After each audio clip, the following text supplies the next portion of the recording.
thank you so much for coming in tonight. You've got your debut album for this project, The Blue Dots. The album is called Becoming Noise, and you have an accompanying book with it. Yeah.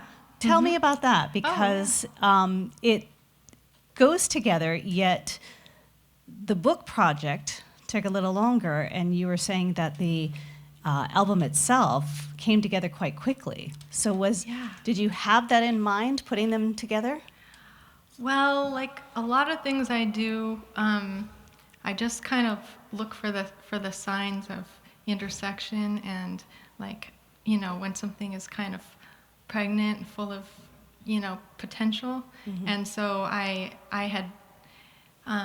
wanted to do a release of my album that had a physical component to it. But I wanted to do something different than, you know, vinyl or, you know, just cassette or something. But I wanted something for people to have, to hold and to look through, and kind of, it might slow people down a little bit as they're listening to the music.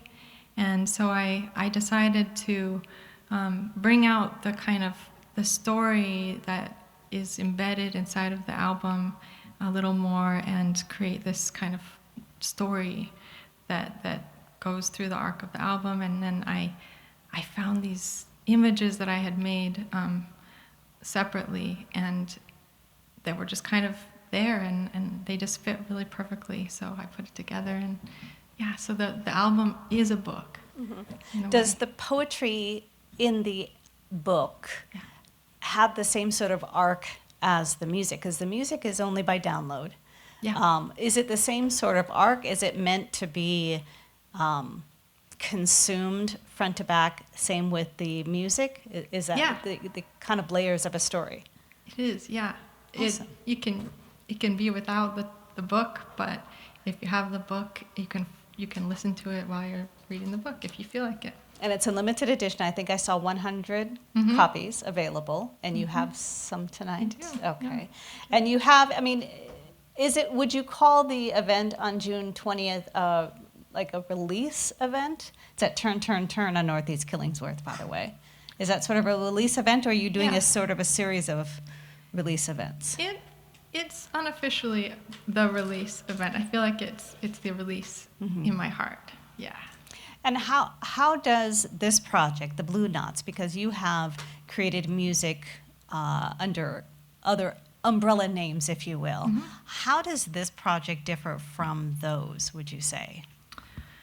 Well, I feel like I'm in just a different place in my life, and I took a break from performing for several years, and just coming back to it, I wanted to create something that made room for me to be who I am today, and for me to also like be a little bit more brave and artistic, and maybe even theatrical in a way that my earlier more folky band, Rio and Medio, I was kind of pushing it a little bit in the folk genre, but this allows me a little more space to be more theatrical and draw on more classical elements as well.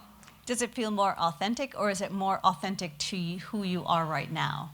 Yeah, the latter. That makes sense. I mean, we're never the same person, right. You know, 5 years, 10 years to the next, so it makes perfect sense. And then, sorry, I had another question, but I was listening to your answer on that one. How has, besides the theatrical part, were you still writing music, or did you take a break completely from performing and writing? Like, did you just put music aside? No, I was writing and recording the whole time. Okay. Just, you know, different little side projects, things that you can find on my website, daniellestechholmesy.com. But you were working with other people as well, correct? Mainly by myself during that time, yeah. Okay. I recorded a whole album of cover songs in Russian, and I did like a more ambient instrumental album. Mm-hmm. Awesome. Well, thank you for bringing this new project to our studios. You're going to be up meet and greet, and like I said, you have some merchandise to sell if anyone's interested as well. But June 20th, Turn, Turn, Turn, Northeast Killingsworth, and the album is called Becoming Noise. Thank you so much. Thank you. The Blue Nuts. Thank you for coming. I wanted to say also, if you'd like to sign my mailing list, my email list, that would be amazing. I'm on Instagram, but it's not my favorite place to be, and I think it's not the future, so put your emails in there. Yeah, thank you.